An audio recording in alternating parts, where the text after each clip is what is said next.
Rip Chris Pratt is once again trending on Twitter.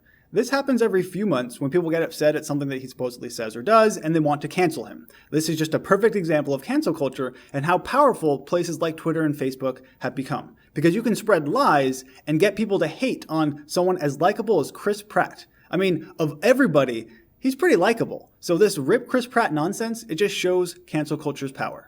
Regardless, there are a number of tweets going around today that are making people hate on Chris Pratt. So let's look at those and see why it's not warranted at all. This first one is by far the most troubling. I've blurred out 2 words so you can't see what they are, but it's the N-word twice. So Chris is saying here supposedly that one black person calling another the N-word is hilarious. Now, this tweet does look pretty bad. It's not something I would do, and it's just not a great tweet. The problem is that it's completely made up and it's a fabrication. Chris Pratt never tweeted that. Now, how do I know that? How can I say that for sure? It's actually not that difficult. If you look at the date, it was supposedly sent in 2012. However, it also says that it came from an iPhone. The problem with that is that feature wasn't introduced until 2018, and it was touted as Twitter's newest feature. So clearly, he never sent that tweet and it was photoshopped. But that hasn't stopped a lot of people on Twitter from saying they want him to be canceled because of nonsense like that. So let's look at a few other tweets because I said there were a number of them. This is the second one, and I actually believe that this is in fact a real tweet. So the caption says, "I feel like somebody smarter than me could make a joke about this." And if you can't see it because it's a bit small, there is a pen that says Bank of America with their logo, but it also says Made in China. And there are people on Twitter sharing this as if it's something upsetting or offensive. And it's really not. It's kind of like if you see something with an American flag on it and it says Made in China, it's ironic, and so that makes it funny. If it were truly patriotic, it would be Made in America, but it has an American flag on it, so, it's a whole thing. I don't understand why you think this could be upsetting in any way. It's just not. So even if this is a real tweet, and I think it might be, well, there's nothing wrong with that. In this one, Chris Pratt supposedly said, #MissUniverse. In a way, they all look like Miss Hungry. Which first off, is that really that offensive or bad? I mean, it's joking at the fact that those in Miss Universe and Miss America, they're really skinny and they look like they should eat more. So, it's not even that offensive.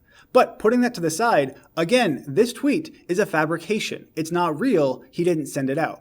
Once again, we know that because the date is 2012 and it says it was from an iPhone. But Twitter didn't have that function in 2012, not until 2018.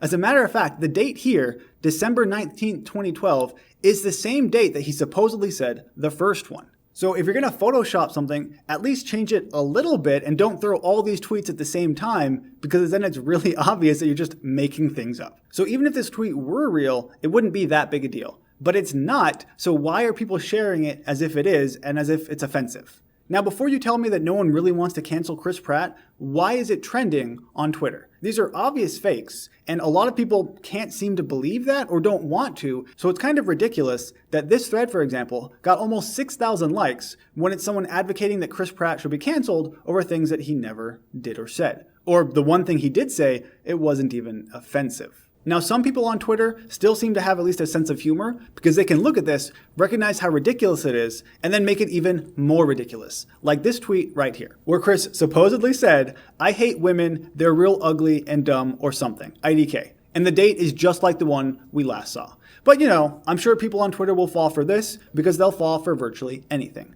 Rather than take a second to consider if it was actually real or if it's even offensive, they're going to jump on Chris Pratt and try to cancel him because they just don't like him already. If it fits their preconceived bias of someone, then it must be true. Cancel culture is real and it's in full swing. And places like Twitter and Facebook and social media, they just make the problem significantly worse.